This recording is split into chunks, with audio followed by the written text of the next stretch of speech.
Hammaga assalomu alaykum akalar. Bugungi Cobalt'imiz bu akamiz 2 hafta oldin kelgandilar akamiz. Akamizda bo'yabgan muammosini qaytarib o'tamiz. Akamizda bo'yabgan muammosi оборот 4000 da bo'lsa 4000 da qotib qolyapti turadi, 5000 da bo'lsa 5000 da qotib qolyapti turadi. Оборот xalos o'qiganda tushmayapti turadi.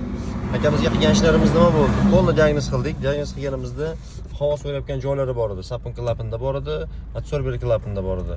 Plus bu narsa sapun klapan zagushka qilganimizda ham, adsorber zagushka qilgan holatimizda ham mashinamiz оборот tushish to'xtamadi. Programma yozib zavodskoy holatida qaytargan holatimizda ham tushmadi.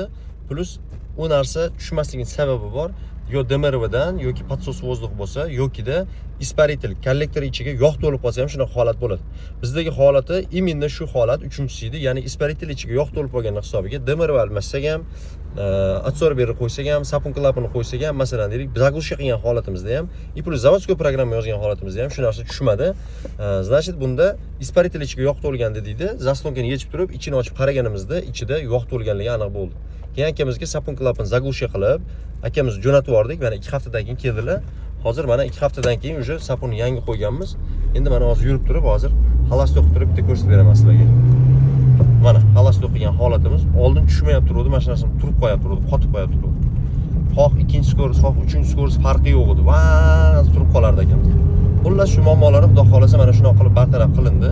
Kimda shunaqa muammolar bo'lsa, оборот tushmay qolyapgan bo'lsa, qotib qolyapgan bo'lsa, o'rnida imkon darajasida buni oldin qilinadigan ishlari o'sha aytib o'tganimizdek havo so'rishini ko'rasizlar. Birinchi o'rinda sapun klapani bor, adsorber klapani bor, shularni ko'rishingdan so'rab qolardik. Plus DMRV datchigimiz bor.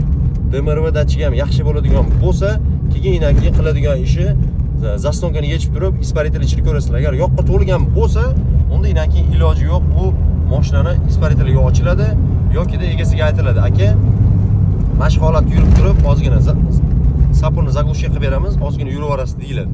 Mana shu holat hozir ko'rib turasizlar, mana rezultat.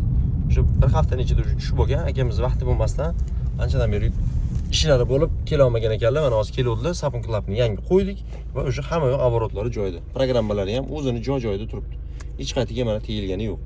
Xudo xolasa xizmatlar bo'yicha bemalol murojaat qilaverasizlar akalar. Plus mana shunaqa muammo bilan qiynalayotgan akalarimizga video podelitsiya qilib qo'yasizlar.